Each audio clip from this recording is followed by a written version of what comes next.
Good evening, ladies and gentlemen. I'd like to call to order this special meeting of the Township of Bernard's Zoning Board of Adjustment. The first item is the flag salute. Pledge allegiance to the flag of the United States of America, to the republic which stands, one nation, under God, indivisible, with liberty and justice for all.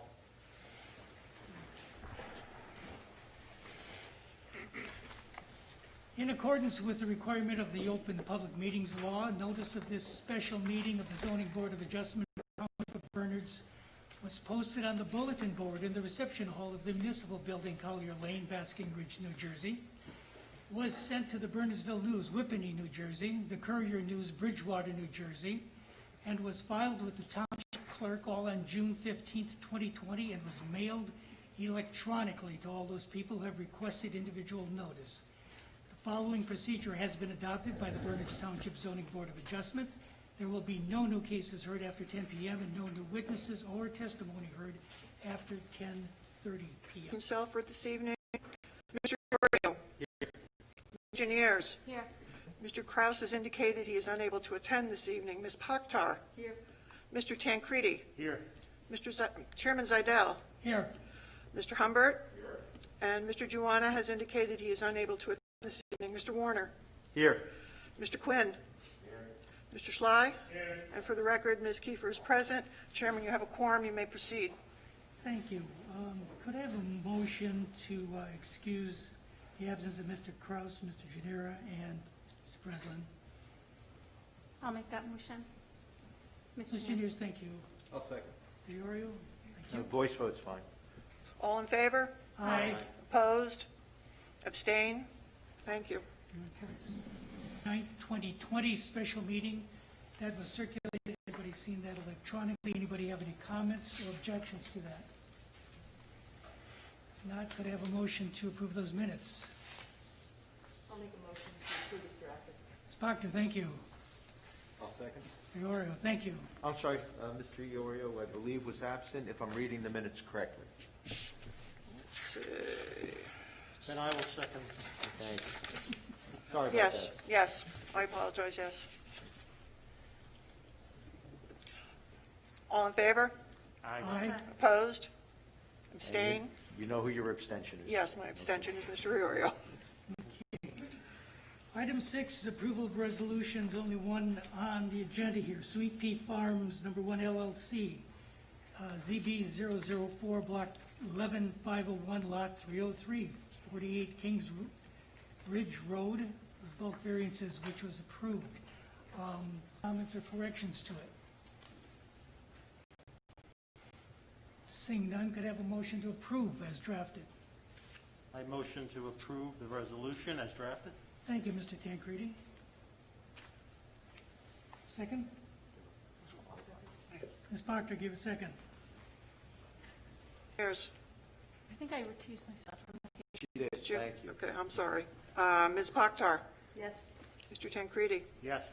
Mr. Zidell. Yes. I think that's it. What do you All think? it takes is one. I know. Well, that's more. All right, moving along, item 7, completeness and public hearing. This is New York SMSA LLP, doing business as Verizon Wireless, block 803, lots 235, 623, an address of 300 North Maple Avenue. This is preliminary and final site plan application, a use of D1 variant, June 11th, 2020. Good evening, Mr. Chairman. Once again, for the record, Richard Schneider of the law firm of Vogel, Chait, Collins & Schneider on behalf of Verizon Wireless. Just to refresh everybody's recollection as to where we were, at the prior 2 public hearings, the applicant presented the testimony of 4 witnesses, each of which had been subject to the applicant's professional had completed his testimony and had been questioned by the board as well as the board's professionals. I believe all such questioning had concluded at that time in recognition of the late hour. However, the public had not yet completed its questioning of Mr. Masters, so procedurally I believe we're up to if there are any questions of Mr. Masters. Thank you, Mr. Schneider. I'm going to ask our counsel to kind of restate the ground rules here. Certainly, Mr. Chairman. Just a few items. Number one, the history of these proceedings. The application was submitted, I believe, on January 30. On March 4, about 3.5 months ago, we had a completeness hearing whereby the application was deemed complete. All of the hearings have been noticed properly. Hearing 1 was May 6th, carried to May 14th. The May 14th meeting had to be canceled, therefore it was carried from May 14th to June 11th. The June 11th meeting was conducted, and then carried again at the June 11th meeting to the June 22nd meeting. All those adjournments were carried to date, time, and place specific without the notice from the original notice, which was, as I deemed at the time, complete both as to content and time to hear the case, and as a jurisdiction should it complete the case this evening to determine and decide the case this evening. And my glasses are fogging up, my apologies. Procedurally, I just wanted to put on the record that there were several submissions that came to my attention from members of the public via email to the planning board, at least in whole or in part. Some of them may have been to the governing body as well. As I believe Cindy notified people, but I just want to make clear, those submissions were not provided to the board members. Whether the petitions, letters, submissions, all that evidence has to come in during the open public meeting at which we are now, under oath by members of the public, witnesses under oath, who will be, when they present that information, at that time you could read letters, you could say, you can provide your testimony, your comments in favor, against, what have you, but nothing can take place ex parte outside of the open public meeting during the properly noticed hearing. It brings into play case law, the Open Public Meetings Act, the Municipal Land Use Law, and frankly, due process and the Confrontation Clause of the New Jersey and United States Constitution. Ex parte communications take place. I also want to mention that it's my understanding that Mr. Schneider is correct, that we're at the point where the public will be questioning the planner, and also public comment will subsequently, if that is Mr. Schneider's last witness, take place thereafter.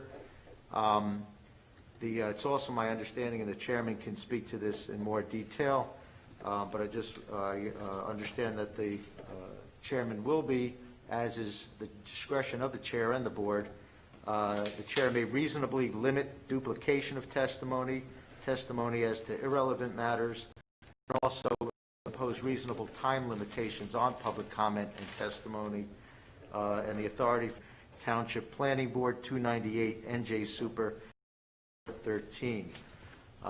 Every member of the public will have a full and fair opportunity to present their comments, to ask all their questions, present their comments under oath, submit documentary evidence should you have any, but the chair is entitled to, in order to facilitate a proper proceeding, impose reasonable time limitations. So you should make the most of your time without. But I'll leave the other details to the chair. So that's all I have, Mr. Chairman. Thank you, Mr. Warner. Yeah, with that, I'm going to open the matter to the public for the sole purpose of asking questions of the last witness, so it would be limited to the testimony of the planner, not anything else. And there's a 5-minute limit. I'm going to ask you to stick with that.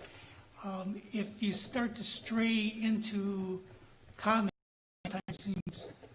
sometimes happens, we may have to decide that becomes your testimony opportunity. But you will have certainly an opportunity to question if you really have a true question, and you certainly at the end will have at least 5 minutes to register your comments for or against. Okay.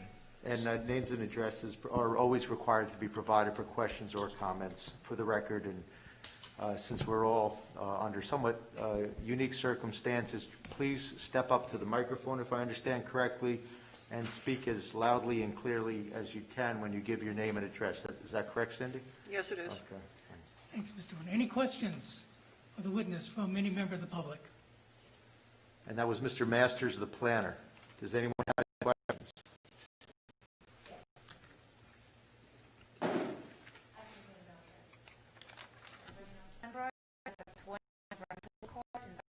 New Jersey. Could you spell the last name, please? Bear yourselves. Trach. So, my question is, there were several questions that were not that remained unanswered that we posed during the past two meetings. Number one was question why Verizon is not proposing to install testing nodes near the headquarters, safer for the public, wouldn't be facing any residential area, and simply better. And that question was not answered. Right. These are questions for the planner, who is Mr. Masters. Can you raise your hand? Okay. Based on his testimony. So you're asking, these are not questions for the board. We're the judges, if you will. Not me, but the other board members. Okay. But he's the witness, so he's the gentleman we're asking the question of, and Mr. Schneider is his attorney. Okay, so is that your first question? That's my first question, yes. And Mr. Schneider, do you or your witness wish to address that question? I will address it succinctly as a matter of courtesy. It's beyond the purview of Mr. Masters, but I would just respectfully note, as I think the board appreciates, at the first hearing, we spent 2 hours with through the testimony of Mr. Stern, the applicant's RF witness, providing a detailed explanation as to why each of the nodes were required at the ridge, what the specific coverage was for each of the respective nodes, and why they were designed in the manner that they were. So, with all due respect, the question was asked, or certainly the public had the opportunity to ask, but more specifically, the applicant provided extensive testimony at the first public hearing. I'm not going to debate it for purposes of the record. It's located in the parking lot adjacent to Route 287, and as to if I understand the substance of the question as to why they may not be at the headquarters property, as very specifically and clearly indicated at the first public hearing, 16 nodes were approved at the headquarters property by the planning board. So the question really is not directed at Mr. Masters, but just in the interest of disclosure and a courtesy response to the individual and provided by understanding of the prior testimony. Right. And if I understand correctly, to help for the benefit of the public and everyone, Mr. McMasters is a professional planner, so the applicant has had him take the fact testimony that was provided by all the other witnesses and expert testimony to then explain to the board from the applicant's perspective why he believes they meet the certain criteria for the variance relief that they need. In essence, summarizes based and applies criteria based on the facts and the expert testimony provided by the other witnesses. So what I've heard in a summary way is those questions were asked and answered already by the appropriate witnesses at the first and/or second hearing. I take it there's nothing more Mr. Masters has to add? I do not. Okay, I have another question, but I am a little confused. I can just ask a question to the board, or right now I have to ask questions? Mr. Masters, this is the question. The way it works, it's like in court. This is a quasi-judicial proceeding. After each witness, anybody can ask questions of that witness based upon their testimony. Okay, well then I have further questions to the board, not to Mr. McMasters. You can come back, but the board, if you doesn't answer questions, that's like asking the judge questions about the testimony. The board listens to the testimony, listens to your comments and questions of the witnesses and their responses, listens to your testimony, and then makes a decision. Okay. The board isn't a part of a question-answer proceeding. Well then I will ask a question when I have the opportunity. So Mr. McMasters, are you aware that the Academy of Pediatrics have advised the FCC to test long-term safety of 5G and for the residents for human health, and there's no adverse long-term effects? That was not part of my testimony. It's not my area of expertise, and I did not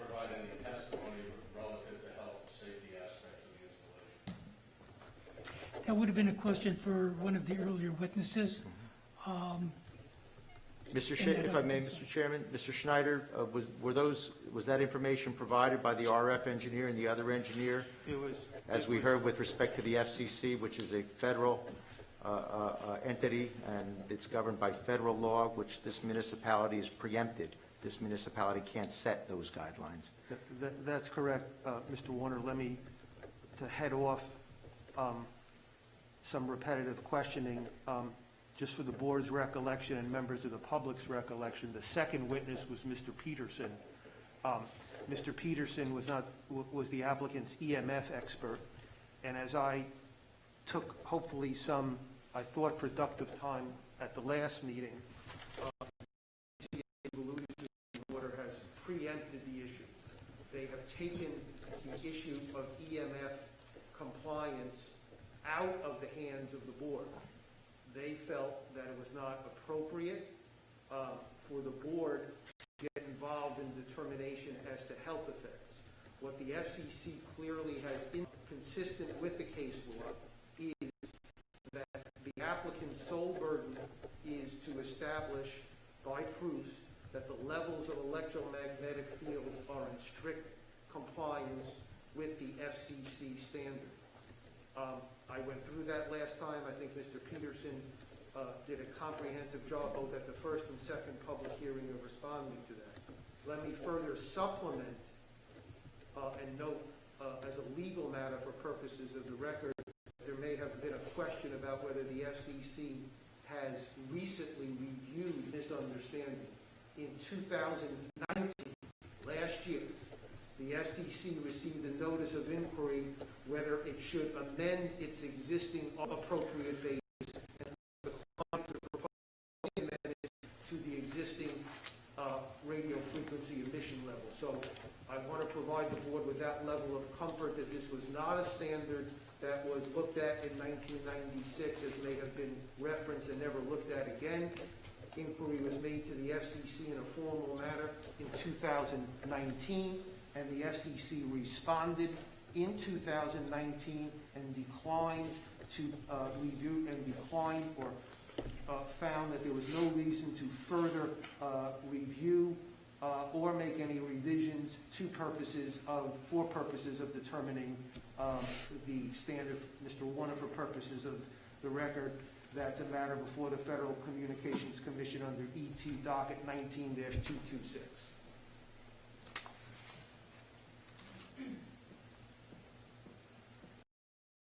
Okay, I think that answered that question. Do you have another question? No, I don't. Thank you. Thank you. Want to comment at the end? Feel free. Any other member of the public have any questions for the planner?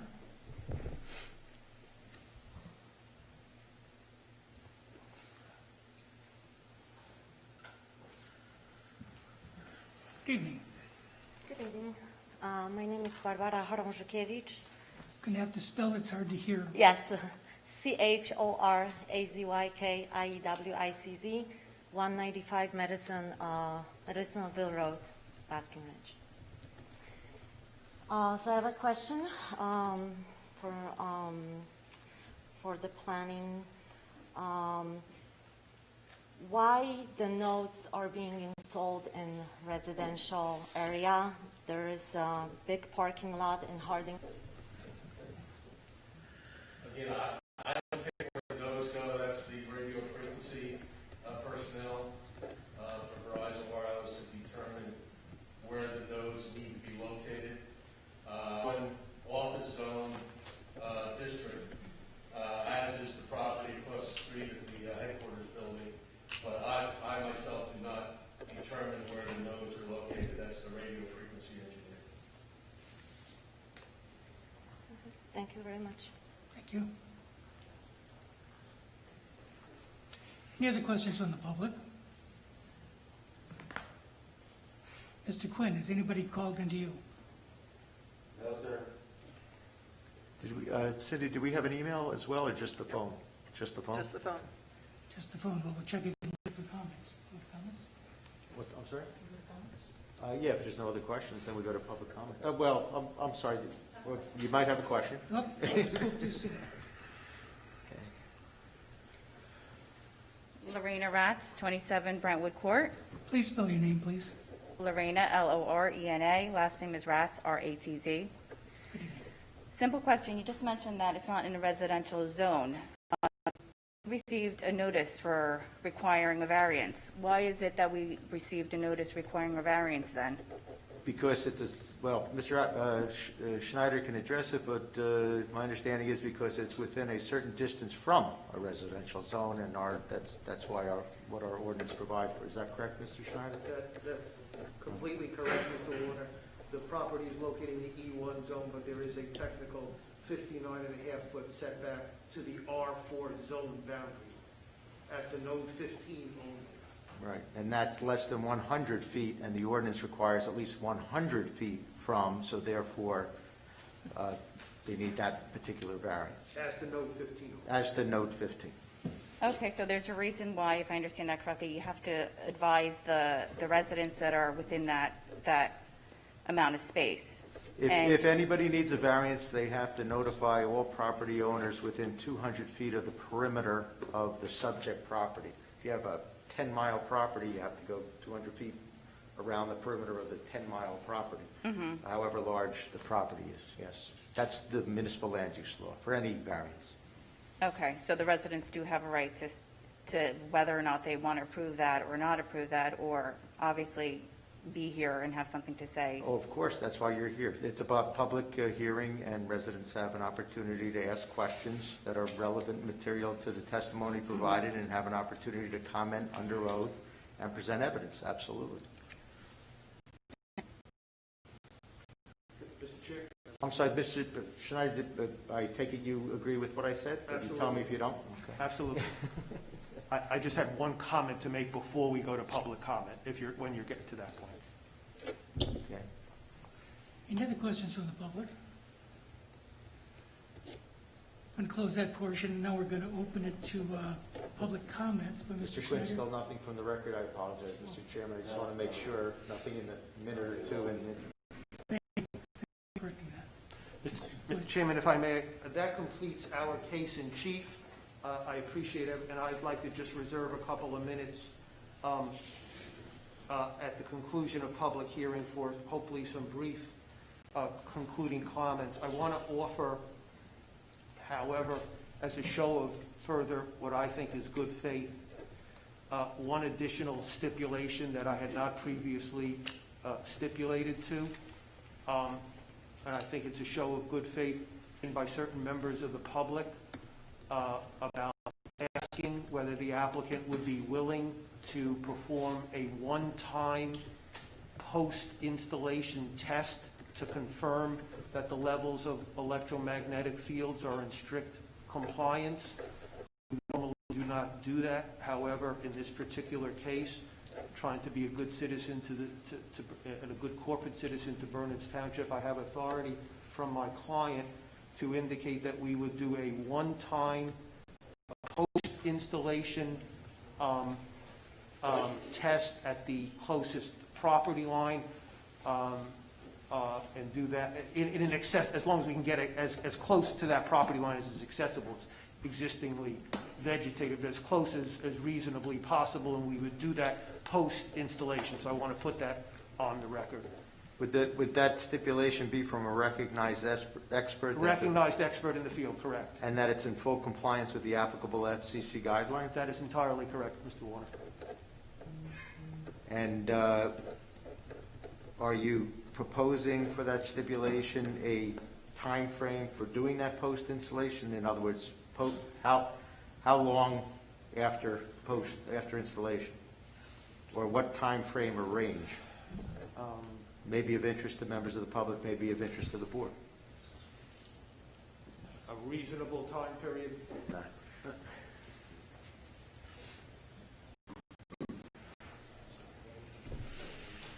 Or at least a range. Within 60 days after complete installation and operation.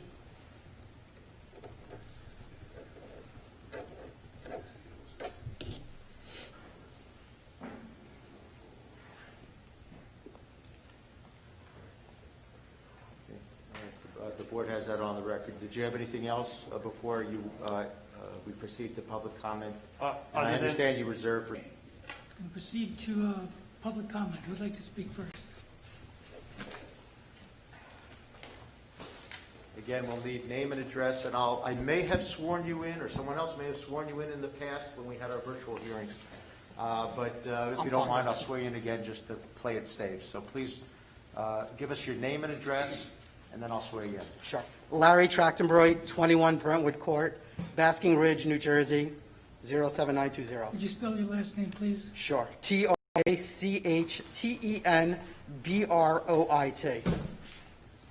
Please raise your right hand. Thank you. Do you swear to God or affirm that the testimony you're about to give is the truth, the whole truth, and nothing but the truth? Yes. Thank you very much. Please proceed. Thank you. Thanks for the time tonight. I know these that I'm concerned with, and I like Verizon, but I love my family. And I think the point with the residents is not to rally against Verizon, but out of concern for the safety of this technology. And what we tried to bring up in the past is, yes, the counsel for Verizon brought in expert witnesses that I'm sure were prepped way before they got here, and we haven't had a chance to go back and look at the safety aspect of this. I moved to this town because I love this town. I want to raise my family here. I have concerns that, and these are just not like wild concerns on my part, these are concerns that you see resonating across the country and across the world, where there's uncertainty around 5G and it's yet to be proven.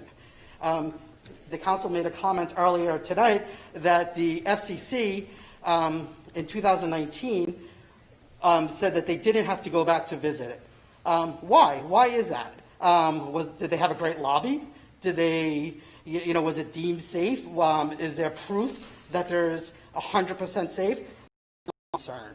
And it has nothing to do with Verizon. I mean, some of their witnesses, they said they were going to, paint the pole and it's going to be 3 inches higher. I don't think any of us have a concern about that. Verizon's always done the right thing. We're concerned about this technology, and we're concerned about how much money is some of the other concerned citizens. Emails, we sent a video, which didn't have some great comments in there, but to stay on point, all we're asking for is to do the diligence. Make sure that this is 100% safe. As the zoning board, you guys need to protect us. And this is our town. We love this town. And that's all we're asking. Anything that we could do to help Verizon, we're more than happy to do. Just, we want to be safe. That's all. Thank you.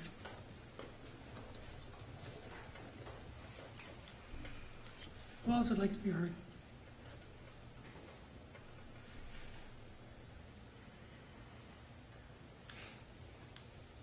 Don't be shy.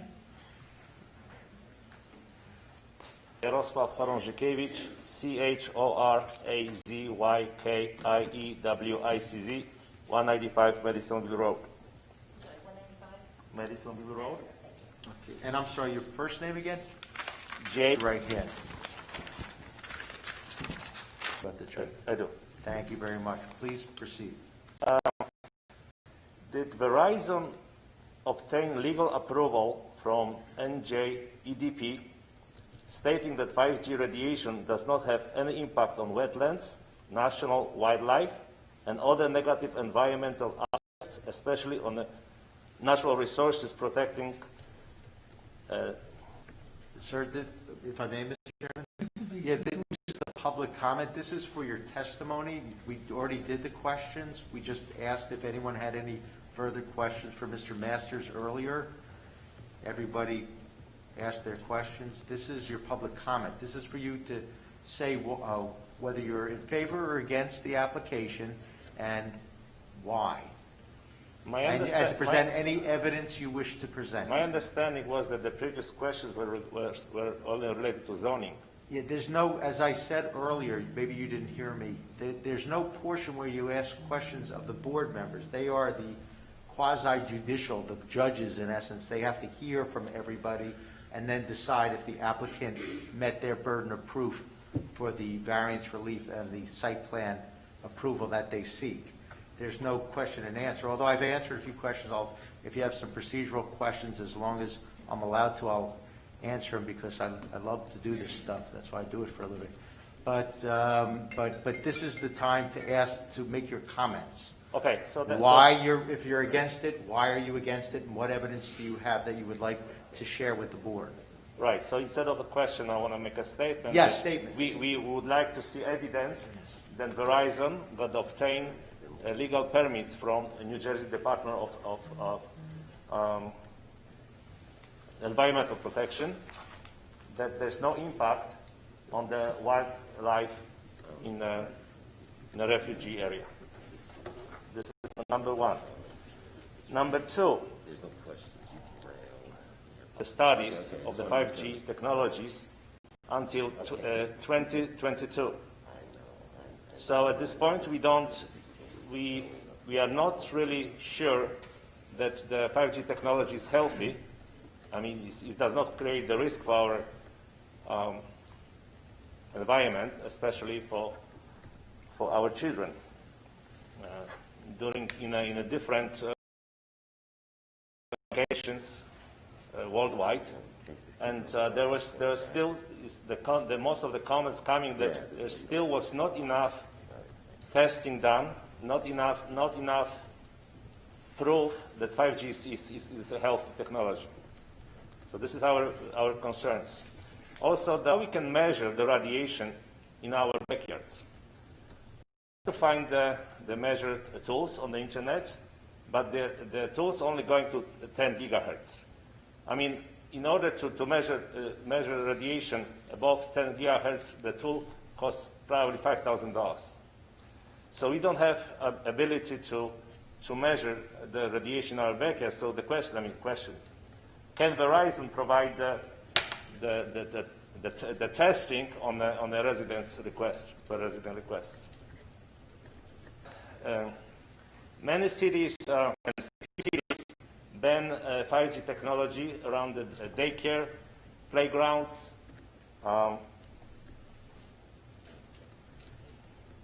any public areas which are exposed to children.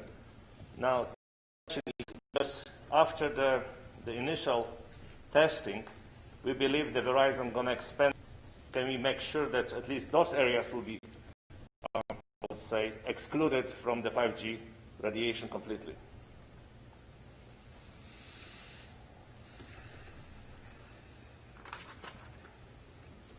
Basically, that's all what I have. Thank you, sir. Thank you. Becomes comments, and then back to Yeah, members of the but public. we have a here. phone comment to Mr. Warner, so he can swear If the possible. witness, and then to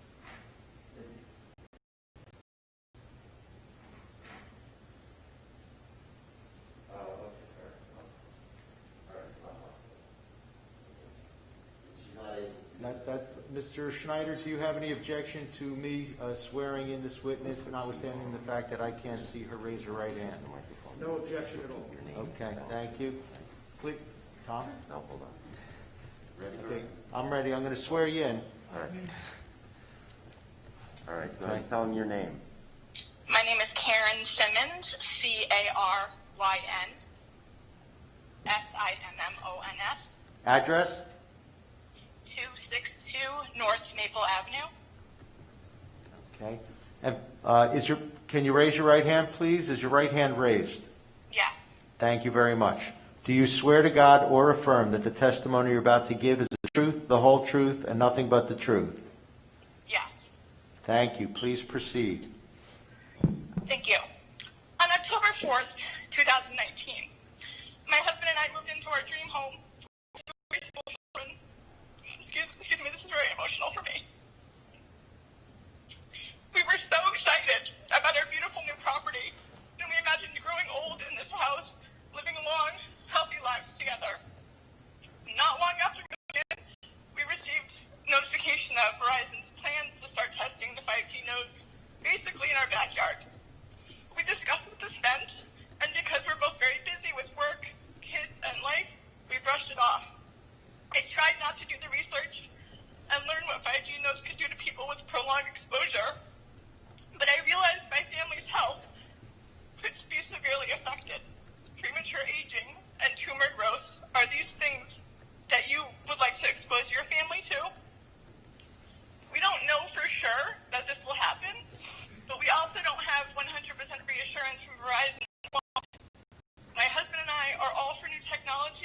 not at the expense of our health.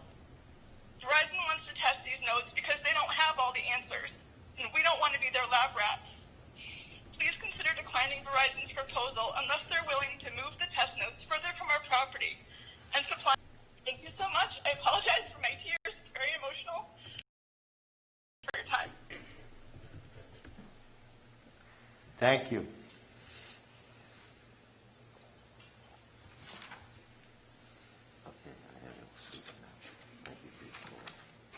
Any other members of our audience this evening like to make a comment for or against?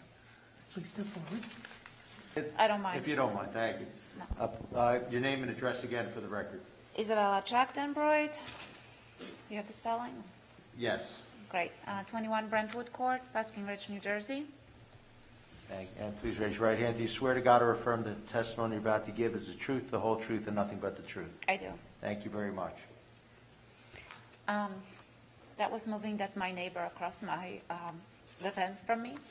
And I totally understand her. I've lived in my house for 15 years. And I just can't imagine what she's going through. It's a young family with 2 small children. They purchased a home. I don't think any of you would put these notes in your yards. Yes. Yes, you. Yes, you. You wouldn't do that. You wouldn't do that to your family. It won't affect you. Therefore, this is officially that I'm putting Township, this committee, there's implications on the value of our cheap homes or our health. You are officially on notice that we will take a legal action against you. Thank you very much.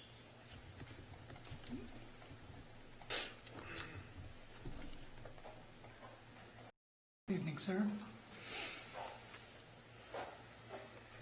Bill Ratz, 27 Brentwood Court, R-A-T-Z. So, I mean, you pretty much know. One more time. I Okay. suspect you were...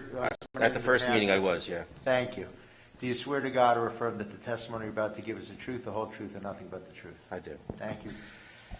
You guys know how I feel. I've been to, this is the 3rd meeting I've been in. I moved to this state, bought this home in 2010 on 27 Brentwood Court.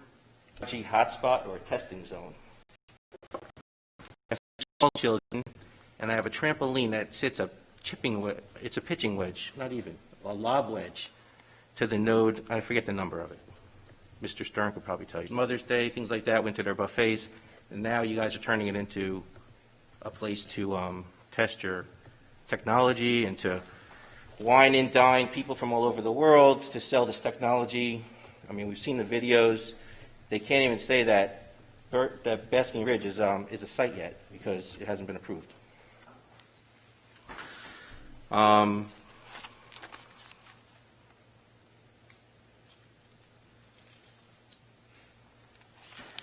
mean, I don't even know where else to go with this, but it has not been confirmed that it's not harmful. I second what Izzy Trachtenbroid said. I was due to come in front of this board for a project that was going to cost me probably close to, I won't even put it on record, but it was not going to be cheap. And I now don't want to put this money into my home. So, and my wife is very concerned about the health risks of 5G. I mean, she's been following me around with an RF reader for 3 or 4 years now. She won't let my kids even use Bluetooth headsets because she has this fear of this. So this node is probably closest to my property. I know the Burgers also have nodes closer to them, and the DeVos. So we're asking you guys to vote this down until there is some kind of evidence. The other thing I want to mention, I did send an email to Ms. Kiefer today, and I don't know if you guys are aware, but during the last meeting, when mics were supposed to go off and they didn't, there were some comments made by one of the board members, and it was derogatory to our neighborhood. We have a video on it. It's out there on YouTube. And I think that person should be removed from being able to vote because of the negative toward our properties. Higher than most of the people in this room. So we're just as fair, just like every other person in this town. There's no difference in our properties versus says, but there are communities in this country, Easton, Connecticut, that has already terminated the, they've tabled it until they find out more about it. I don't know why we are any different than members of another township. And I'm not sure, Mr. Warner, if you could tell me, but is there supposed to be talk about an application outside, there be derogatory comments made before a vote? I know it's a question, it's supposed to be testimony, No, but it's okay, it's okay. I am aware of what you are referring to. I reviewed it with the board member who made the comments that you are referring to. That board member did not have a direct or indirect personal or financial interest in the outcome of the case, or a direct or indirect personal or financial involvement in the outcome of the case, which is the standards under the MLUL and under the local government ethics law, both for determining whether that board member had a disqualifying conflict of interest. I also did not conclude, and I do not conclude, that notwithstanding that those comments, in my opinion, should not have been made, and my understanding is from that board member regrets making those comments. That does not indicate board member in hearing the case and deliberating on the case, and the board member has assured me that board member is comfortable that board member can, especially with the glass, I'm going to put them up like you did, impartially and can hear and decide the case impartially and objectively, based solely, my understanding that board member is not recusing herself, and I am not of the opinion that that board member is disqualified or has to recuse his or herself. But I appreciate being made aware of the comments. yeah, I don't necessarily agree with that, but I guess I'm entitled to my opinion. All right, that's all I have, guys. Thank you. Who else would like to speak? Good evening. Tidal Stein, 172 Riverside Drive. That's Edelstein. Thank you, Mr. President. Do you swear to God or affirm that the testimony about the truth is the truth, the whole truth, and nothing but the truth? I do. Thank you, Mr. Edelstein. Good to see you back, Mr. Warner. It's been a while. And it's good to have a public meeting, because I think because of the virtual meetings, a lot of things have been missing. It's hard for people to express themselves or ask questions. So it's good to see we're back, kind of back anyway. My really comment is I live at 172 Riverside Drive. It's about 2 miles from where Verizon is, so I have no direct link. I don't think I'm going to catch any radiation from them. My only thing is I have a utility pole on my property that I had a couple months ago. They put some shielding on there, and it looks like eventually they may put, if they ever go to 5G, my pole will probably get one. My only thing is, since so many of the residents who live nearby are very concerned about their health, either real or not real, it's still in their mind and they're very concerned.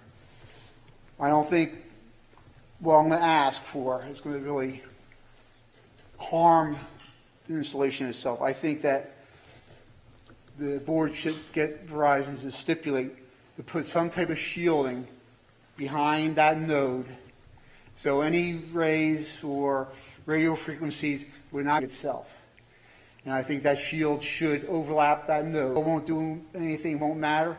It's a matter of peace of mind for the people who live there.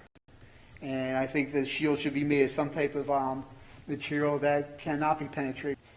Like I said, it's for their peace of mind. If it doesn't do anything, it didn't harm Verizon. The cost is very little. It's a multi-billion-dollar company. They didn't spend that much money on the presentation here, so all that money saved from the presentation, they could probably use on putting those shields. Thank you very much.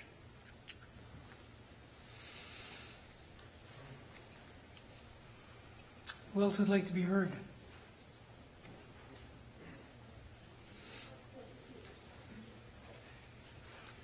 Good evening, sir. 28 Brentwood Court.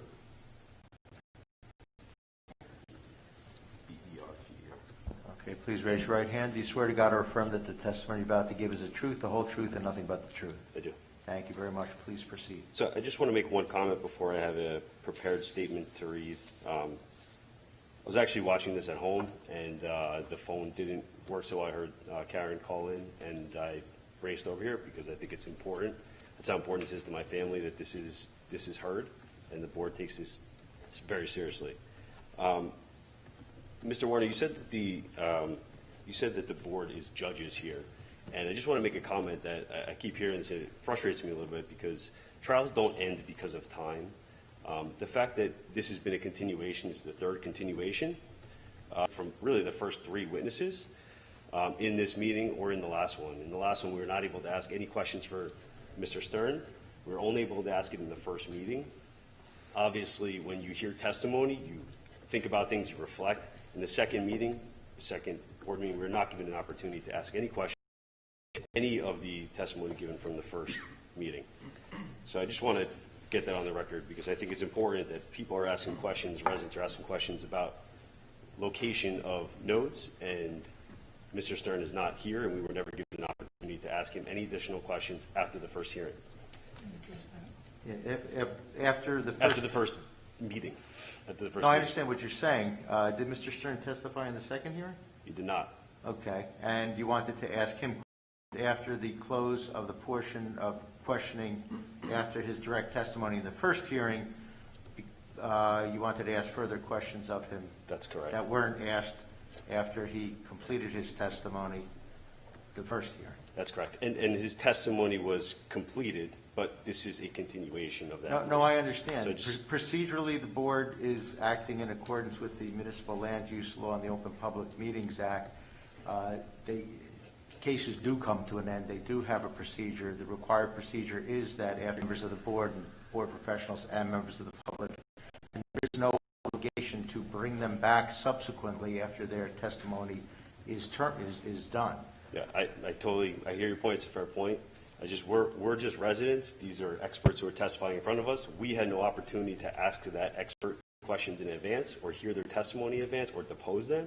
So I'm just saying that we heard everything for the first time. So we think about it, reflect, do our own research, and we weren't able to then make any sort of questions afterwards. Yeah, so, I understand what you're saying, and that's why I use the term quasi-judicial. It's obviously not a court of law. It's an administrative body, but the procedures are similar, points and answers and the like. Quasi-judicial, it works this way. I get that. And the only point I was making is that we had questions that have gone unanswered and that we don't rush decisions tonight. So I have a prepared statement that I wanted to read. So there I go. So I ask that you not approve this application. I'm not saying not ever. I'm just saying not right now. I think just in hearing this testimony and the resulting questions and public outcry from our residents of this town, it is clear there's significant opposition. I moved to this town 3 years ago, to a town which I know tries to protect its tax-paying residents. They have done their research. A simple Google search can lead you down some valid scientific arguments. It's important to note that since the surfacing of 5G, there have been many scholarly articles discussing the dangers, not just environmental and health risks, past to actually make statements on the harmful effect of the safety of 5G.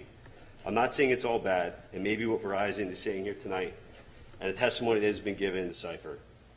In addition, as the technology advances, locating 5G antennas 300 to 600 feet in residential areas or in close proximity may actually decline.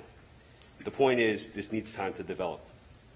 The FCC, who regulates and sets standards to which sworn testimony has been given based on and reports have been written on, has not updated their standards since 1996. I know something has been said here about them going back to them in 2019, but they have not updated their standards since 1996. 1996, over 24 years ago. Think about how technology has changed in the last 1, 2, 3 years. Even in the last 3 weeks, did we ever think we would be doing a Zoom meeting, a Zoom board meeting? Probably not. Years ago, no one wore a seatbelt because we are not yet. The first thing you do is put on a seatbelt. Second nature. It's also important to note that the guidance SUC puts out is guidelines. It's not law, it's guidelines that we're referring to is a variance for a reason. In 2011, radio frequency EMFs have been classified as a Class 2 possible carcinogen by the WHO, World Health Organization. Several scientists who were on the international committee looking at available science at the time are now saying that using the exact same scientific criteria, EMF should actually be reclassified as a Class 2A or 1 carcinogen next to tobacco and asbestos. The World Health Organization has yet to issue an opinion on the possible health impacts of 5G technology. In May 2016, the U.S. National Toxicology Program, which is part of the National Institute of Health, involved and compared them with a non-exposed group. Some developed cancerous tumors after being exposed to the radiation, showing a potential connection between exposure to radiation and an increase in cancer.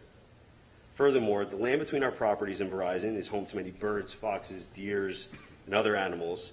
These radio waves prove to be harmful to not only humans but also wildlife who inhabit the woods between the properties, as studies have indicated. When thinking back on the testimony given by witnesses at the first board meeting, I can't help but noticing how the renditions of how far the radio waves would reach in that exhibit, which showed the green where how far the radio waves would reach, it magically said it was mentioned that the trees and branches could block the radio waves, but no one could testify how much. So as a resident on the other side of the 5G nodes, I think to myself, how can they not know it can't reach my house where my 3-year-old and 2-year-old daughters live and are 24/7? Where they live, where they play, where they sleep.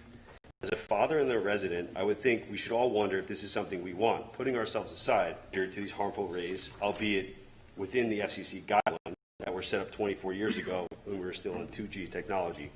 If the circumstances were different and this was life or death and some experiment different, but this is a piece of technology to make our internet browsing faster, to allow us to watch movies faster, to live at an even faster pace than we live today. But at what cost? This is not a life or death experimental drug, but the results of this new technology can have a life or death consequences on the residents of this town. Over the last few weeks, I've done a lot of research on both sides of the aisle so that I can educate myself on what 5G really means to me. I've come across articles on why 5G is fine, nothing to worry about, and I've come across articles attesting to the complete opposite. We just don't know. It's all too new. But I did come across a few things that led me to pause. All around the world, countries are taking action to protect nations to ban Wi-Fi from schools because of the developmental problems it could potentially cause in children. In the U.S., several leaders in Congress have written to the FCC expressing concerns about health risks. In Mill Valley, California, the City Council blocked the deployment of new 5G wireless cells. Just in May, Jersey City blocked 5G applications from going through. And why is that any different than what's happening here? American Academy of Pediatrics, Consumer Reports, and researchers from the Cleveland Clinic, and independent researchers from Harvard, Columbia, and Yale. In 2015, more than 190 independent scientists from 39 countries got together to warn the public that EMFs, quote, EMFs are potentially harmful to all life. Clearly, there is issues with 5G. As I understand more about the plans of what Verizon is trying to do in making this their 5G sales hub, it gets me thinking even more as to why the need for 6 antennas needs to be installed. Why any need to be installed anywhere but inside the Ridge Conference Center. Why do you need one down the road across North Maple to the guardhouse? If the true intention is to create a sales hub and showcase the technology in the conference center, then why do you need any nodes lining the street to North Maple and beyond? Why do you need one in the parking structure? Why do you need any more than 1 or 2 altogether? Put all the nodes inside the conference center structure. I'm by no means saying that this should be passed. However, in light of all the public resistance in this application, if you still feel inclined to pass this application, I ask a number of concessions. One is that Verizon plant mature trees, at least covering the top of the highest node, all along the property line, between the Ridge Hotel property and the residence, a short toss across the pond. Second, that the town require annual RAN not changed, and the hardware is compliant, and that has not been switched out. Also, that independent testing be performed twice per year, in the winter when no leaves are on the trees, and again in the summer when the leaves are on the trees. as to the strength of the signal from the property closest residents from each antenna and making sure that it's still in compliance with FCC guidelines. A group of over 250 scientists from around the world in 2017 wrote and published a declaration called the 5G Appeal, asking for a moratorium of the building of 5G infrastructure. They said in part, "We recommend a moratorium on the rollout of fifth generation 5G for telecommunication until potential hazards for human health and the environment have been fully investigated by scientists independent from industry." Independent environment, end quote.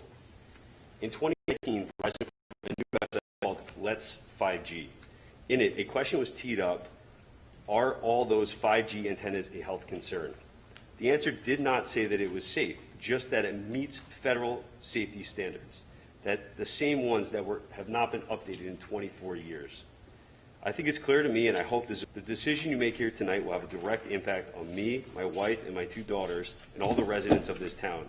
And I urge you not to approve the application, or at the very least, approve it without any further research and or stipulations, namely mature trees planted along the entire property line, the residents of neighboring residents, testing of the nodes at least annually of the equipment and its direction, and if the equipment is changed, replaced, or otherwise serviced, there must be an assessment that none of the previous factors have changed, which, for the record, I believe Mr. Snyder has already agreed upon some of these stipulations in the previous hearing. I also want to remind the board, although he discussed that the board will not consider or accept it, that over 140 Berners Township taxpaying residents have opposed this application in the form of a petition. I want to remind the board that right now we are being exposed to Verizon's 5G nodes. It has been conceded by Mr. Peterson and his attorneys and other testimony that we will be exposed to EMFs post Verizon putting up nodes. Our health and well-being is being compromised. Our property values may potentially be being compromised. We are not profiting off of this. The only one profiting from this is Verizon. Thank you. Thank you.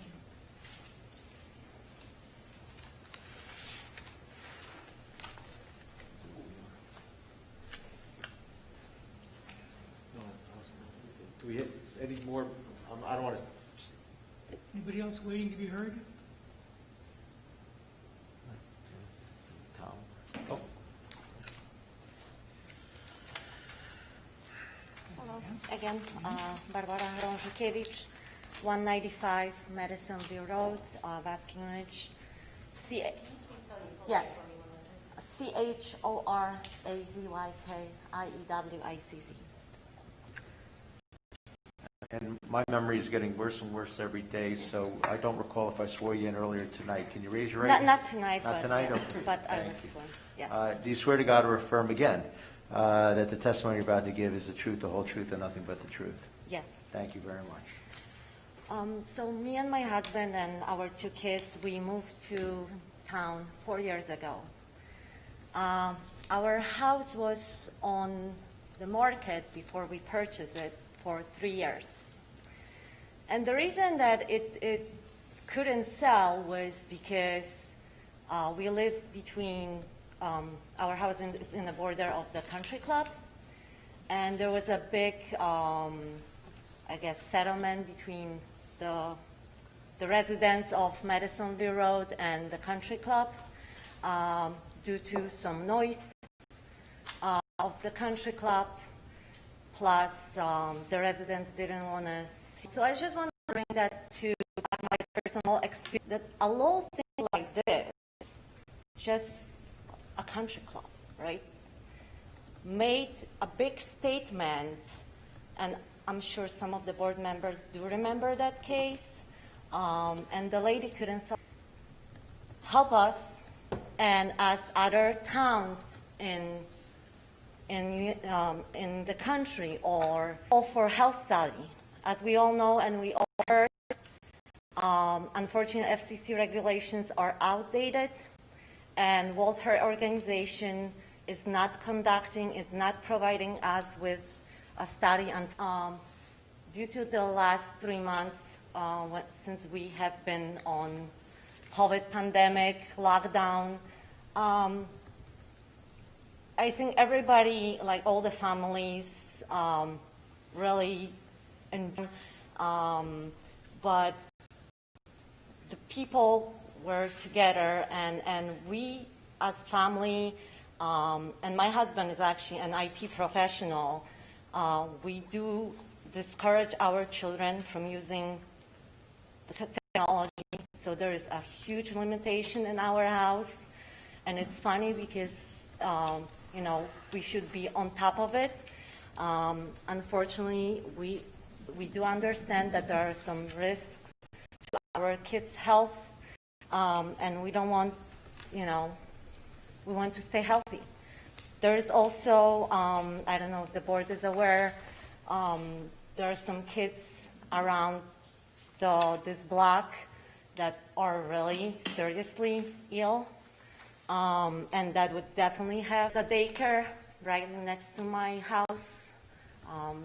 How will that affect kids that go to the daycare there all the time? And some of the states did ban 5G wireless antennas near the schools, daycare, and residences. And another thing that I want the board to take under the consideration is the beauty of this town. We live, Verizon property is beautiful. The golf course is beautiful. We have great swamp where there is many birds and animals that are preserved there for future generations. Like, what's going to happen?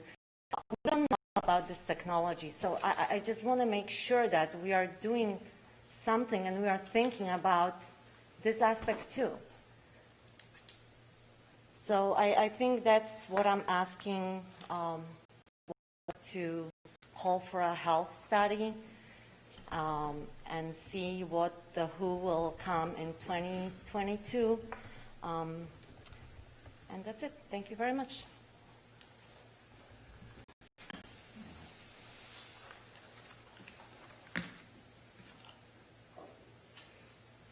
Anyone who's not been heard from? Want to double check with Mr. Quinn? Can I speak one more comment? What's that? Can I make one more comment? Keep it short.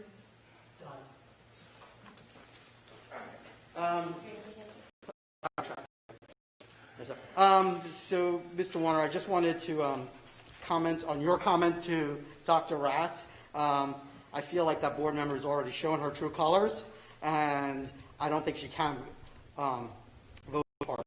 As far as all of the other comments from the residents, we just please slow down. Learn, let's find out exactly what the ramifications are, and if you don't hear us, at the very least, consider what Mr. Berger put forward as far as some considerations. All right? So thank you and have a good night. Is there anyone on the line? Thank you. Then I'm going to close the public portion of the comments. Mr. Warner, you have. Members of the public proposed conditions or asked the applicant if they would consider stipulating to conditions. I tried my best to keep a list of them, but maybe you can address each and every one of those, and if you miss any, I'll do my best with my list to go back to see. But I did have one from one board member, and then 3 from a more recent board member, without naming names, although I'm sure they would have no problem with me naming their names. I'll address that before I give my closing remarks, Mr. Warner. I stipulated earlier in actual testing. I reaffirm that stipulation. In offering that asserted, I'm not walking back any prior stipulation that I made. I will reaffirm for the record the 2, and I reaffirm they are as follows: that the board would reserve the right to require the applicant to submit planner or township engineer applicant proposed a modification to the approved installation that substantially changes the physical dimensions of the approved installation. The additional stipulation that we agreed to relative to EMF was as follows. If, as is a result, exceeds 60 dBm, the max that the applicant referenced, then the applicant shall submit a compliance report from a recognized expert, using your words, Mr. Warner, that the subject site remains in compliance with all applicable FCC guidelines. Those were the two express stipulations that were discussed at the first public hearing, and those are the two express stipulations that I indicated, I think by separate communication to you, the applicant was and remains willing to abide by, as well as the third stipulation that I articulated today. Certainly those go beyond, I think, respectfully, what we're required to do, but I think they represent a fair operating test, which is perhaps best be summarized as the most comforting means of confirming that the levels of electromagnetic fields are in strict compliance with applicable FCC guidelines. So if I may, Mr. Chairman, just to clarify then, as I understood some of the requests of members of the public, one was, and I take it the answer is in the negative, you're not willing to stipulate to this condition, shielding behind node number 15, so no radio frequency 4 inches material ostensibly to prevent the EMF from penetrating, such as steel or ceramic. I assume you're telling us that there's no willingness to stipulate to that condition or a condition similar to That's correct for the reasons, frankly, that Mr. Stern articulated at the first public hearing. It doesn't work. and matured the request. There were 3 requests of a recent witness, member of the public who just spoke, mature trees along the property line with the residential zone. Is that also your Right, for the reasons we articulated at the second public hearing. So there's significant vegetative buffer there. We're talking at levels of 254 and 1,856 times below FCC standard at the worst case scenario. To require the landscaping reasonably would be required, and I respect testing is a far more appropriate condition and related to the issue at hand. Okay. And you're referring to Exhibit A4 that was introduced at the last hearing with those numbers you were reflecting? That's correct. Okay. Exactly correct. But you're taking the position then, if the board were to impose that condition without a stipulation, that you would take the position that there's no reasonable nexus, no logical nexus, and that it would be an improper condition by the board? That would be my position, correct. And then annual testing of all antenna hardware for compliance, including maintaining antennas pointed in the same, or essentially the same direction as they previously were. And I know I'm paraphrasing badly, but you may recall that. We don't see the need to do that. We have to everyone needs to understand that the applicant's most precious value is its FCC license, and if the applicant was not in compliance with FCC standards, there are implications associated with that. So the applicant can rest assured will ensure that it is in compliance with FCC standards as in accordance with its suggested, I think is not necessary or appropriate. And the last one, twice a year, seasonal winter, same response. That's correct. Okay. And just to clarify, are you taking a position that all 4 of those conditions, or each and every one of those conditions, if the board were to impose any of them without a stipulation, that there would be no nexus or logical connection between the application and any potential detriments and the condition imposed? That would be my position, Mr. Warner. Okay. Thank you. Hold on a second.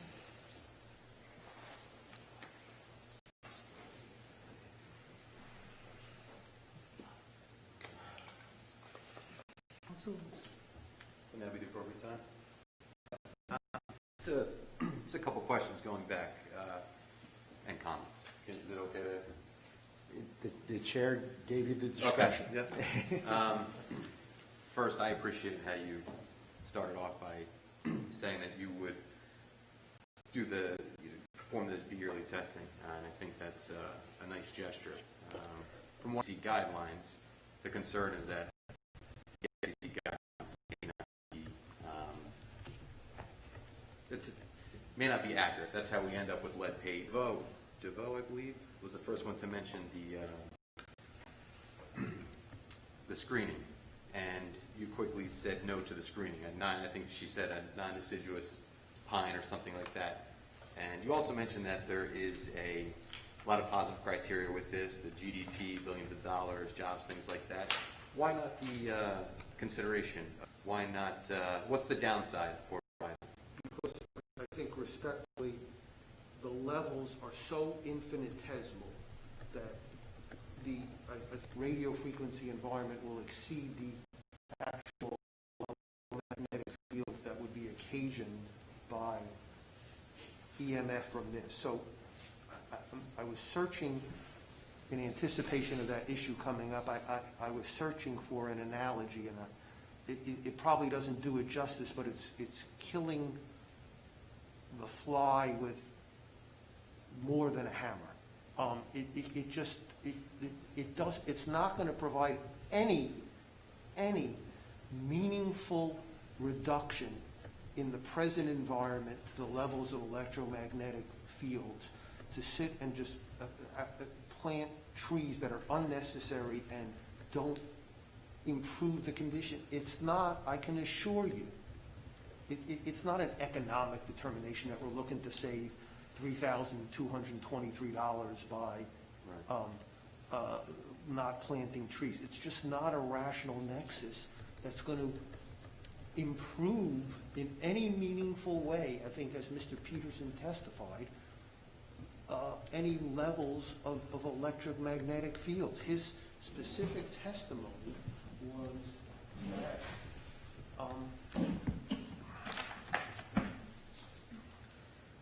and the existing conditions of the radio frequency exposure will likely be, his words, not mine, entirely masked by exists, essentially would mask completely the levels of electromagnetic fields that are occasioned by this in-foot trees to absolutely nothing. And that's, and ultimately the board will make that determination, but that's my impassioned argument as to why, not at dollars and cents, believe me, it's not a question of Verizon not willing to incur resources. It's a question of where you plan to maintenance, whose responsibility for something that doesn't achieve a benefit. That's my position. I would hope you understand that. But thank you. I'm not sure you entirely answered that question to my satisfaction. I mean, you say that it's not necessary, but it's not a question of money, but it's just not necessary. Objectors have raised issues of concerns. They've raised fears.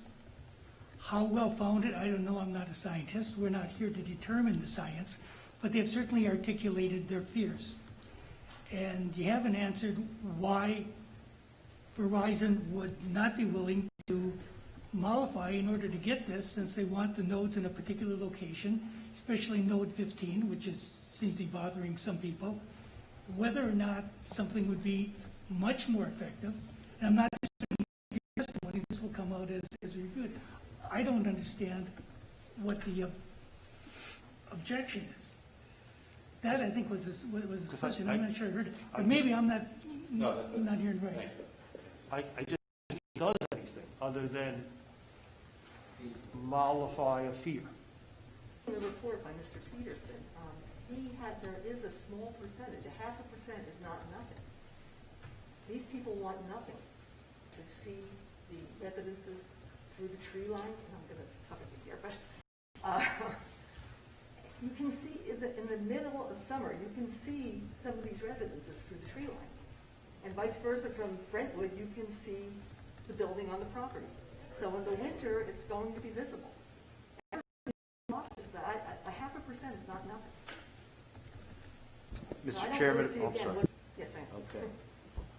I actually want to follow, in light of the board question, including our chairman. Mr. Schneider, is the applicant making, or are you making a representation on behalf of the applicant that the tree line or the trees proposed or requested by the members of the public would interfere with the ability to work? I'm sorry, Mr. Warner, I didn't understand. Would the trees be a problem for your installations? Would they have an impact? I don't recall hearing that testimony, but I'm not a board member. Or prevent the installation from effectuating its purpose for testing? No. Okay. So there's no detriment other than the cost?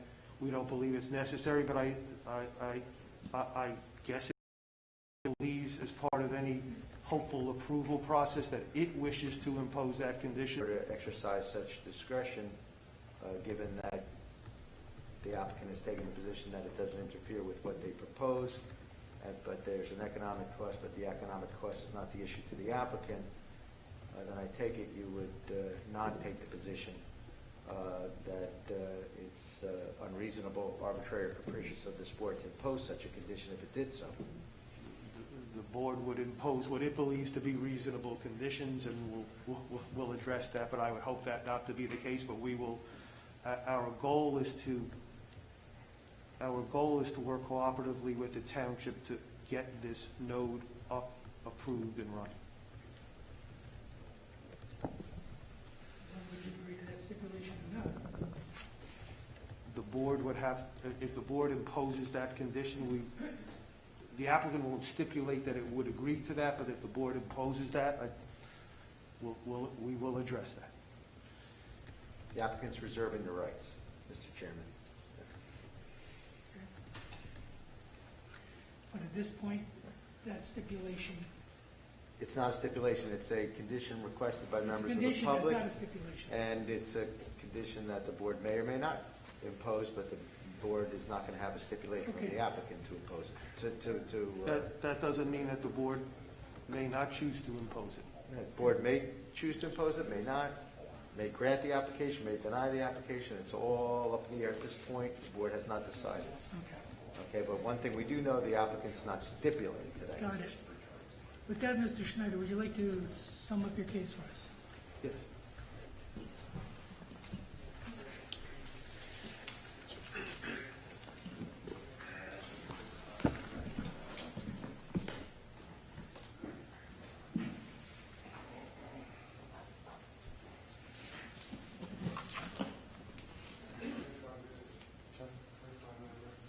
Can I have 5 minutes before we? 5 minutes.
back on the record. Thank you, Mr. Chairman. Before I, keyword, sometimes a good lawyer needs to hear a thought process from the board to understand the importance of what's important to the board, whether he agrees or disagrees. It's clear to me that there's a strong thought by at least a couple of board members that some form of landscaping, if for nothing else, to address the concerns of the affected residences are appropriate. So therefore, what I would propose, rather than design a specific plan, is that the applicant would agree to on-site supplemental landscaping in such locations and such appropriate heights as are deemed appropriate and necessary in consultation with the township planner and engineer to achieve the desired results as articulated by the board members. Have that?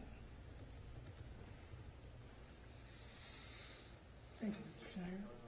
You're professionals, Correctional. and I think I would just note, Mr. Chairman, we work cooperatively in response to one of your suggestions at the planning board about how to address it, and I think that worked out well, and I think we stand by our word when we agree to do something, and we will. With that, Mr. Warner, is that clear for your purposes? I believe so. That's for the board to consider. Okay. In addition to the three that I've previously articulated. Let me then, if I can, take a couple, and I will be brief, and I keep my mask on. Let me, first of all, thank all of the board members for their participation and commitment to this application. I think in all my years, this is about as challenging a process in terms of the remote hearings, some of the technological issues, some of the website issues that I've been confronted, and certainly hasn't been easy for the applicant. I'm sure it's not been easy for members of the public, and I'm sure it's not been easy for the board, but I do sincerely extend my appreciation to your commitment.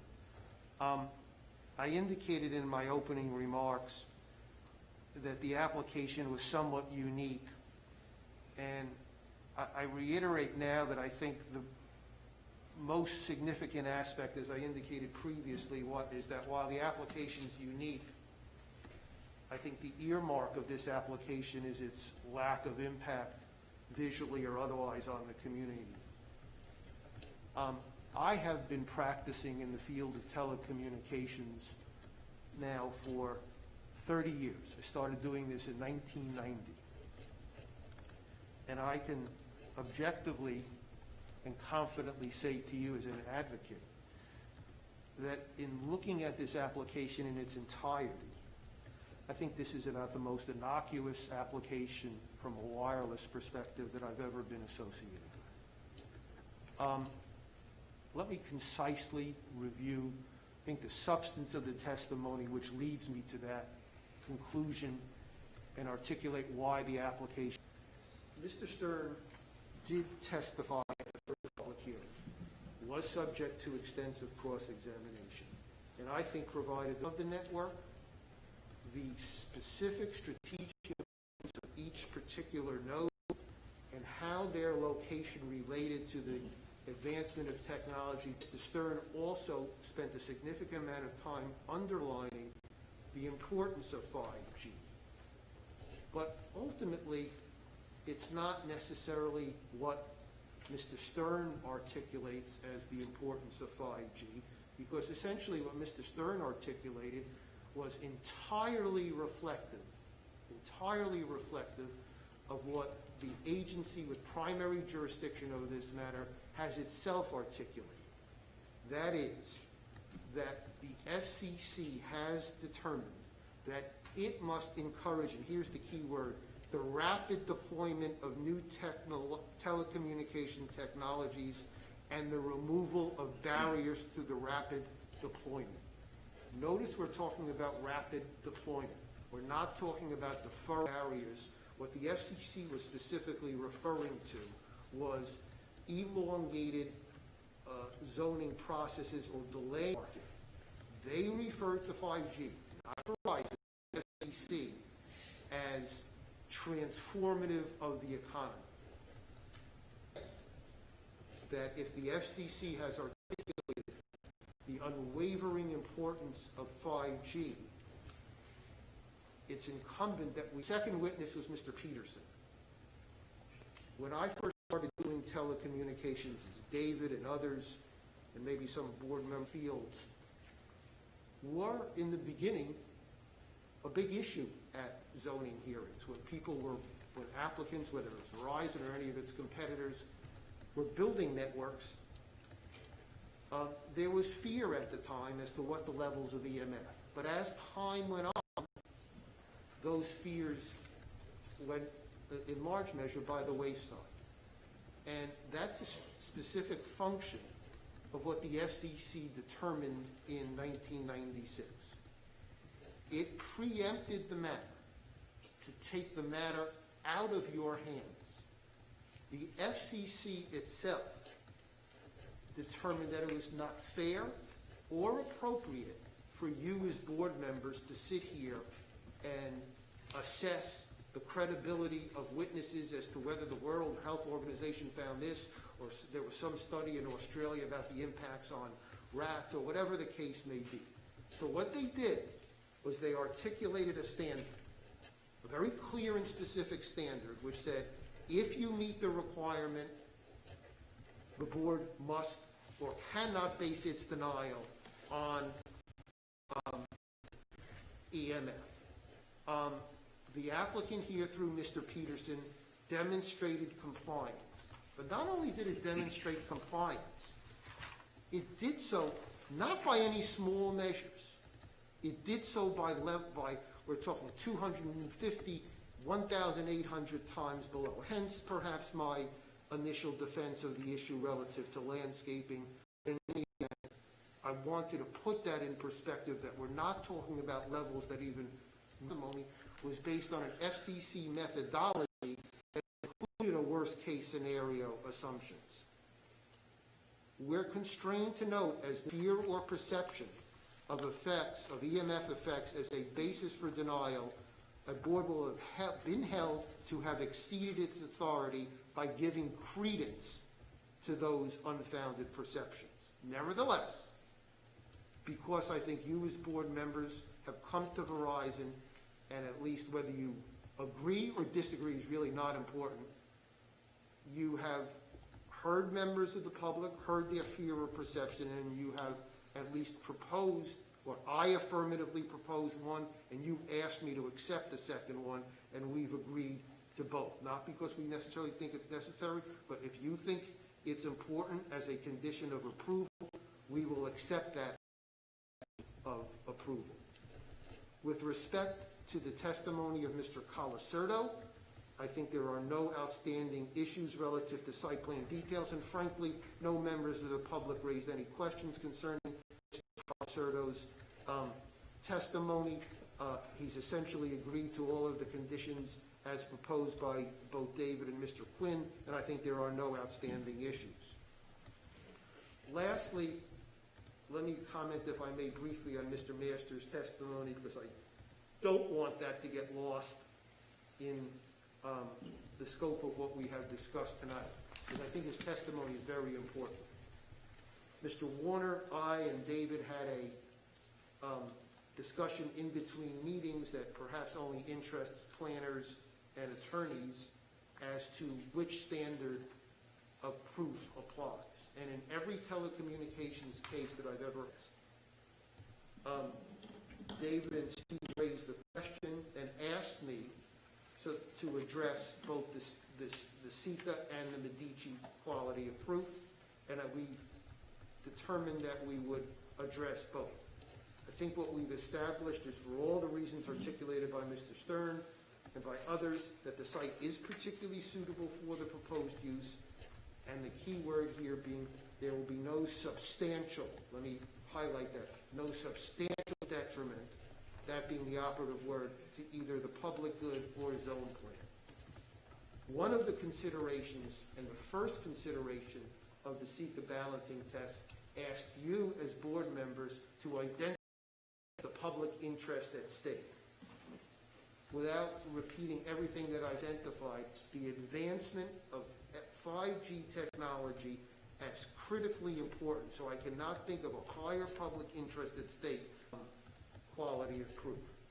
Let me conclude my review of Mr. Master's testimony by discussing Medici, which I haven't done in a telecommunications case since Smart SMR versus Fair Law determined that Seeker applies. But there's a very, very critically important aspect that I don't want to get lost as you works and other interpretations. It was previously determined that the technical wireless communication ordinance of Burns Township doesn't apply here. But what Medici asks us to do is to look at the underlying ordinance and to reconcile by an enhanced quality of proof when the use is not permitted. If we looked at the underlying E1 zone, the underlying zoning in the E1 zone, let's put aside what the ridge has been developed, but in the E1 zone, telecommunications facilities on an existing structure, i.e. the Ridge Conference Center itself or the 2 light poles, they would be a permitted use. We comply with each and every condition. Frankly, if the wireless ordinance applied in that regard, we would be before the planning board. The only node located in a parking deck adjacent to Route 287. So when Mr. Warner first came to me and called me and said, Rich, I think you need to address Medici, my initial reaction was, ooh, why do I need to address Medici? I was ready to put up a fight. But when I reflected on it, it was very painfully obvious that it's really an easy way to satisfy Medici. It's unique of the applicability or non-applicability of the wireless communication ordinance. So, for all of those reasons, submitted, subject to the 4 express conditions, which I think I've satisfactorily articulated, I thank you, and I would respectfully urge you to, with a simple majority for the variance note as to note 15. Thank you. Thank you, Mr. Schneider. Mr. Chairman, if I may, just to confirm, Mr. Schneider, you wish the votes, notwithstanding the fact that we have 6 members this evening, not 7, of not a full complement, so to speak, of the zoning board members. You nevertheless wish the board to vote this evening, correct? That's correct, Mr. Warner. Okay. Just want to clarify that on the record.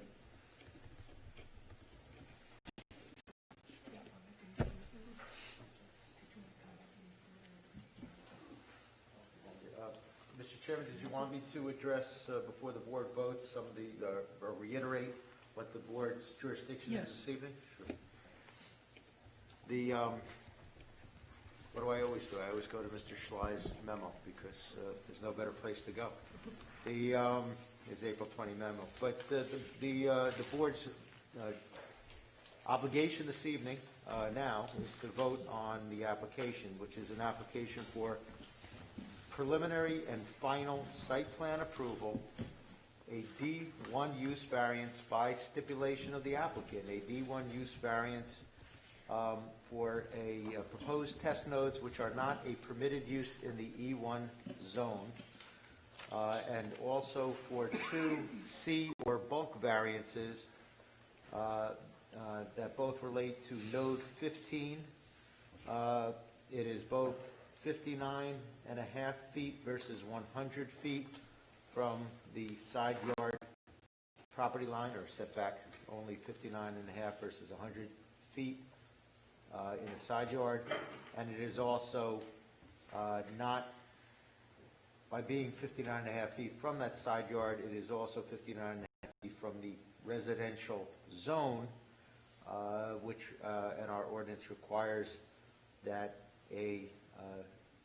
that the node be set back at least 150 feet from a residential zone.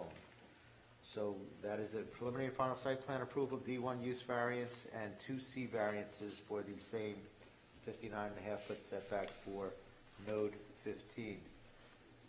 Thank you, At Mr. the Warner. risk, oh, okay. At the, maybe I should have in the minutia, but since it was mentioned by applicants' counsel already, just hopefully to clarify, if need be, I recognize that this is a non-permitted use.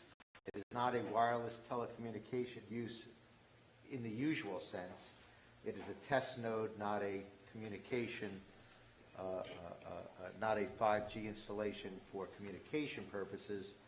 So therefore, a conservative approach was to view it as a D1 use variance. When they are wireless telecommunication applications in the more traditional sense, as Mr. Schneider said, they are generally viewed under the SICA balancing test that Mr. Masters testified to, he enunciated. Under a D1 use variance, a more difficult burden of proof is under the Medici standard, with which Mr. Schneider referenced and Mr. Masters testified. And essence is Mr. Masters or my other witnesses, they're contending that they proved both the somewhat less burden of proof under Medici for a traditional D1. That's why I understood Mr. Schneider to be pointing out to the board that since the entirety of the application includes a D1 use variance, in order for the application to go forward, particularly on one vote, votes would be required for passage out of the 6 members who are qualified to vote this evening. And I'll stop there. Thank you, Mr. Warren. Leave it to my fellow board members as to whether or not they want to have any discussion or whether things are pretty much gelled in their heads and somebody's willing to go straight to a motion. I will start with Mr. Humbert. Do you care one way or another? I don't have anything to add. I think it's all been said very well. Thank you. Frank Frieden. No, I have nothing really to add. I'm glad that they did stipulate to adding more screening in front of the node. It's a small price to pay to give the residents some peace of mind, so I do appreciate that. Mr. Arroyo? Yes, I mean, I appreciate the fact we've added the screening and whatnot, but just to clarify, the screening is just to be around node 15? Is that what? I understand. Node 15? Or, well, when you say around node 15, I understood it to be, but Okay. One of the things I just noted with my environmental expert, we may be limited to certain type of species because of DEP requirements, and we would be subject to that. Okay. Ms. Juniors? Yeah, just one question, 2 questions. So with the landscaping that My understanding is that the engineer was going to determine the sufficiency of it.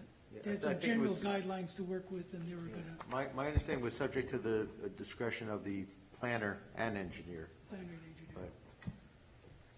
and then my second question Our was, planner and engineer, I'm sorry, to and be then my clear. second question was to better understand the stipulation with respect to the testing post-operation that they were going to do. You know, how is that disseminated? How is that made public? How is that comforting? How does that comfort the public? Is it posted on their website, or how do we disseminate that information? That's a good, if I may, that's a good question. I mean, I just assumed it would be provided to our engineer. I recognize our engineer is a civil engineer. I don't know offhand if he's a radio frequency engineer, but I don't believe he is, or an electrical engineer. But if it's provided to the engineering department, I would expect that would be sufficient, but there's consultation taking place. Mr. Warren? Would the testing, or I would say the testing should be done after the trees are planted that were proposed? Can we put that in as a stipulation too, just to be clear that we want? I don't think that's how it worked. I think that he had offered, correct me, I thought he offered a stipulation that after 60 days. Within 60 days. Within 60 days. And then the trees were going to supplementally be done. So there's no time limit on the tree installation? Well, to Mr. Zeidel's point, maybe it's beneficial to do that testing prior to the additional screening, because the additional screening would only help, I would assume. The screening, excuse me, the screening needs to be in before a certificate of approval was issued for the nodes. And I think what was stipulated to was that the testing would be 60 days after the installation is complete, meaning they have that certificate of approval. So by that course of events, the screening would be in when they do the testing. Okay, so we're equating complete installation with receipt of certificate of approval. There could be a timing issue with the plantings. If it's a bad planting season, when a certificate of approval is requested and there's no other reason to hold up that certificate season, it's more important to have plantings in when the test is done. You may want to change that 60-day requirement to say either 60 days, or if the plantings can't be in because it's a bad planting season, then as soon as the plantings are in. But I don't know how important it is to have plantings in first. It would seem the test would be more of a worst case if the trees weren't there. Right. Well, I thought the stipulations were already in the record, and I don't know whether anybody was inclined to be specific and nail things down or just to rely on. That's where I thought it was. For the board to decide. Is the testing only? Well, this to be hashed out by you, which you. Is there only going to be one time that the? Was a one-time post-installation within 60 days of complete installation, which I'm now equating with certificate of approval. And to Mr. Schley's point, if it's January and trees can't be planted, and they initially stipulated within 60 days, the screening trees won't be in place. So is that what we want to do or what we don't want to do? May I ask, is the testing an expensive thing to do? I mean, is the equipment something that you have to bring in and that it's very costly to do, or is it something that you can easily do? Look, if I may ask, the tree line has to be in or not in for the installation? And this is all assuming there's an approval, which we haven't gotten to yet, but this is to understand the stipulations. I would not, my only concern is that I would not want to be delayed by a planting scenario, as David just articulated, to delay the matter. I don't know how the timing of all this is going to work, so I would rather just do it 60 days after. I don't have a strong position. My preference would be to do it 60 days after operation, even if the trees are not there, because it's going to be in the worst case scenario. Sure, and then if the trees are installed, it's going to maybe reduce it even less. So I would just, and that gets you the testing quicker. Right. So is the testing something that you have to bring in from the outside that's difficult to do, or is it something that you have the means to do within Verizon? I'm sorry, I'm having trouble. Is the testing something that is difficult to do, or you have to bring in a firm from the outside? That's correct. Okay, and is it a costly thing? It's not a concern about cost. It's a question of doing it one time, and we want to do it when it's fully operational. So why not do it twice? Why not do it when it's operational and then after screening is in place? I think that was a concern of the public as well, to have it tested, I think, yearly. Which It said winter, summer, I believe was the testimony. Well, those weren't stipulated to, but the board may nevertheless impose it, but you heard that the applicant's taken the position from the applicant's position, such conditions, if they were to be imposed by the board, would not have a nexus, and there may be further. Come to your own conclusions pretty soon, but there was testimony as to how hazardous it was. There was to address concerns of residents. There was a stipulation to do actual testing as opposed to theoretical measurement based on FCC standards. So he stipulated it would come in to find out what it really was, but he's willing to do it one time. That was the stipulation. And then the final stipulation was willing to put some trees in to further buffer. But I don't think there's anything else. Those were the stipulations. Though that's all they stipulated to. So you got to decide whether that's good or not good for you. I guess this is more clarification.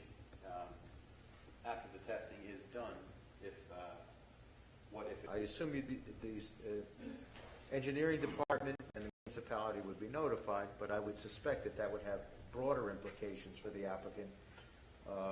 Forgive my ignorance on that matter, but Will this testing be provided to the FCC that they would even know? No, we would provide it to there's no mechanism, the township could post it as necessary. I'd like to allow for that stipulation to say that the results need to be public in some way or available to the public. Information, I mean, we don't go out and send it, request for it. So the Just like anything public else. will have access to the results of that testing Yes. once it's complete. Yes, typically, Does the applicant have any objection if part of the condition included posting the results on the website if the township were amenable to doing so? No, no, we have no objection. No objection? It would be a public document anyway, so. I have one additional question. I mean, wouldn't you have to do the testing on the property line to really know what the effect was on those properties? So I would think the neighbors would see you there. Or you'd have to get permission to go on their property to do this We're going to testing. do it, I said, as close to that property line as, I mean, it may be just so buffered in existing vegetation at the closest property line that I may not be able to get right to that property. I mean, I'm going to be in the middle of significant vegetative buffer. That's why I said the closest available. I think the point is it's going to be provided to the township, and our condition would be that the township post it. This zoning board doesn't have the authority to tell the governing body what to do or what not to do, but the condition would provide for that. That's fine. Interested neighbors can follow that. Anything else, or can we move to a motion? Are we going to comment on the closing argument? No? No. No, that was when the public comment portion is over, the applicant is entitled to provide a summation. The plaintiff has the last word in summation. I'm sorry. I'm looking for a motion. The motion would be to either grant or deny preliminary and final site plan approval, a D1 variance, and 2C and variances. about 2C variances, whether they're C1 or C2, C2 being the balancing test. And if it is a grant, I'm going to assume, unless I'm told otherwise, that it's with all the stipulated two conditions, including all those set forth in the reports of our township planner and township engineer, as well as the 4 specific conditions which have been repeatedly stated this evening, and I'm not going to repeat them again right now.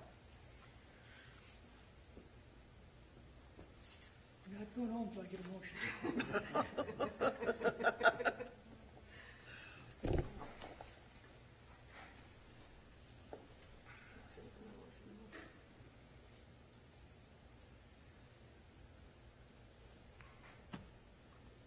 We have obligation as a board to vote on this application, so I suspect And there's not one going to board be any more member- breaks.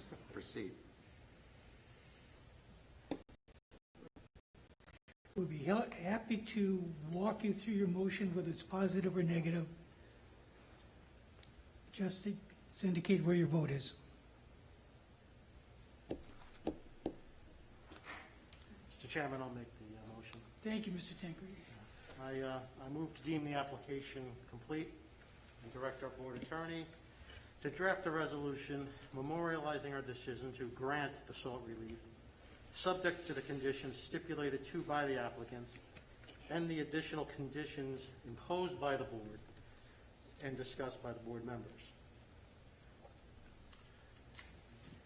And just to be clear, I don't think we imposed, well, I haven't heard any imposed yet, I thought other there was than a petition on posting. the 4 that were stipulated to, and I understood the applicant to stipulate to that posting requirement as well, should the township post on the website. So your motion includes D1 positive criteria that you particularly suited to the use, and to the negative criteria, no substantial impairment to the intent of the zoning master plan. And as far as the C variance for node 16, I believe. I think it was 15. 15, excuse me.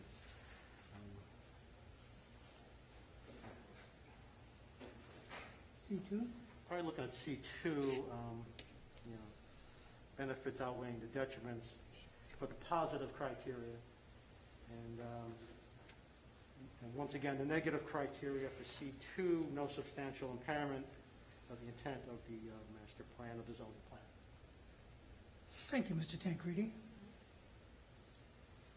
I will second it with the additional stipulation that testing be performed twice, that it be performed when the unit is up and operational, before the plantings are in place, and again. Either be seconded or not, and that would be stipulated to. So this is adding a stipulation. Yeah, that would be a different motion technically, number one. Number two, if I understood correctly, it may be that the time that its certificate of approval is granted, that the plantings may already be up, so there may only be a testing after the plantings are up. I second Mr. Tancredi's motion. And that's a motion we'll vote on. Ms. Kiefer? Ms. Pakhtar? Yes. Mr. Tancredi? Yes. Mr. Humbert? Yes. Chairman Zaidel? Fine. Question. Would the board entertain the applicant proceeding at its own risk with the installation of the 4 nodes at this time, not including nodes 15 and 16? There are no conditions associated with those nodes. We'd like to get started on those nodes. Which numbers were those again? I'm sorry? What were the 4 numbers? Can you remind? It would be all the 3 nodes on the building and the one on the parking deck. There's really no conditions associated with them. There's no landscaping. Nodes 15 and 16 we can't proceed with because of DEP issues in any event, but I'd like to at least get started with all of those 4 nodes. We worked that out last time very. Give me a second. We typically don't until there's a resolution, but I'm trying to think of situations where we have. There was once down in the mall where somebody was putting in a yoga studio, didn't have to make any. There have been a few, but I assume first of all, what you're saying is you want to proceed before there's a resolution memorializing the board's decision and the notice of the resolution being adopted, which is, if that's what you're asking for, then you certainly have the right to ask for that. And only as to those 4 nodes. Only as to those 4 nodes. And Mr. Schleier, if I may, Mr. Chairman, or Mr. Quinn, is there any administrative or engineering department, what have you, problem specific to this particular application, or is, that would be problematic if the board were to permit the applicant to proceed on those 4 nodes at their own risk, rather than await the publication of a resolution, which would probably be adopted at the next, well, maybe not the next meeting, but the. It's not a procedural problem to do it that way. No, it doesn't cause any administrative problems. No. Okay. And then it's for the board to entertain the request. Straw poll? What do we do? Well, you could do a straw poll. I mean, it's part. You could do a straw poll. Or Cindy, you can call the straw poll, go down the list, see how people feel about it. Do you want me to call it? A yes would be authorizing them to proceed on 4 nodes before the resolution is adopted and correct. but not node 15 or 16. Yes, right. Yeah. 12, 13, 14, and 43. Okay. Yes. Yes. Yes. Yes. Thank you all. The room will move on to comments from members and staff.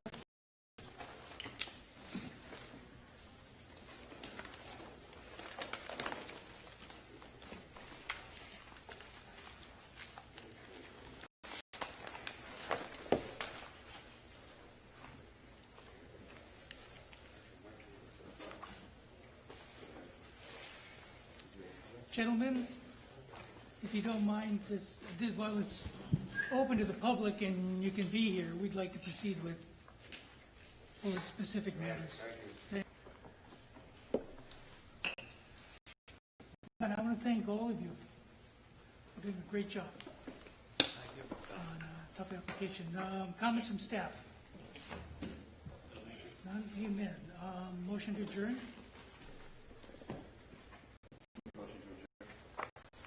Second. Always vote? All in favor? All in favor?